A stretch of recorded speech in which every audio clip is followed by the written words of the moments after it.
Why do so many great leaders fall? It's rarely on the climb up. It's after they've reached the summit. It's not because they suddenly became weak or foolish. It's because they became attached. Attached to the status, attached to the praise, attached to being seen as the one in charge. And this attachment, this quiet, creeping vine, slowly strangles judgment. It's a subtle corrosion that happens when no one is looking. So right now, just take a breath. Inhale clarity. Exhale that need to grip and control. This is the first step to leading without attachment. Think of success as a mirror. On your way up, there's friction everywhere. You're pushing against obstacles, fighting for every inch. That friction builds strength, it builds character. But once you achieve success, much of that friction disappears. Doors open easily. People say yes. And when the friction is gone, your true character is exposed in that mirror. At first, success feels earned, right? You worked for it. Then, after a while, it starts to feel necessary. You need it to feel okay. And finally, it becomes personal. Your success is asterisk who you are asterisk. And that's precisely when the danger sneaks in. When your identity gets tangled up with your achievements, you stop serving the truth. You start protecting your image. You find yourself defending your position instead of listening to feedback. You start trying to control every outcome instead of trusting your team. You grip the reins tightly instead of guiding with a light touch. Attachment is a master of disguise. It doesn't walk in and announce, "Hello, I'm here to ruin your judgment." No, it disguises itself as responsibility. It whispers, "You're the only one who can do this right. Or if you let go, everything will fall apart."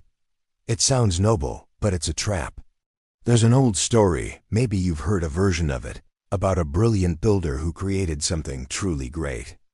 A company, a community, a movement. It worked perfectly. People depended on him, and his influence grew far and wide. But over time, he changed. He stopped delegating important tasks. He stopped listening to his wisest advisors. He stopped adapting to a changing world. Why? Not because he didn't trust others, but because he became addicted to being needed. His identity was wrapped up in being the indispensable man. So when the system he built inevitably started to show cracks, what did he do? Did he empower others? Did he look for new solutions? No, he tightened his grip. He doubled down on control. And that very grip, meant to save what he built, ended up strangling it. It wasn't power that corrupted him. It was his attachment to that power. So let's be very clear about what attachment really is. Attachment is not the same as caring. You should absolutely care about your work, your team, your mission. Attachment is identity dependence. It's when your self-worth is completely tied to external things. A leader becomes attached when their successes and failures define their worth as a person. They become attached when the need for control replaces the quest for clarity. They become attached when their public image becomes their private self-image. The opposite of this isn't disengagement. Detachment doesn't mean you stop caring or you become a robot. It's actually the key to a higher form of engagement. Detachment means you act fully and with total commitment. You make clean, clear decisions without your ego clouding the picture. And most importantly, you release your ego from the results. You do the work, and then you let go. Leaders who practice this kind of detachment have superpowers. They can hear the hard truth without getting defensive. They can adapt quickly to new information because they aren't clinging to old ideas. They have the wisdom to step back when their presence is no longer helping. And they have the courage to hand power forward, to build up the next generation of leaders. They don't need success to validate them, so success doesn't own them. They are free. I want you to try something. Say this with me slowly. Let the words sink in. I lead with clarity, not control. I act with purpose, not ego. I serve the outcome, not my image. I do not cling to my position. I do not fear losing relevance. I do not confuse my authority with my identity. If I must step back, I do. If I must release control, I release. If I must change course, I change. I lead without attachment. I lead clean. There's a reason attachment is so corrupting, and psychology gives us the answer.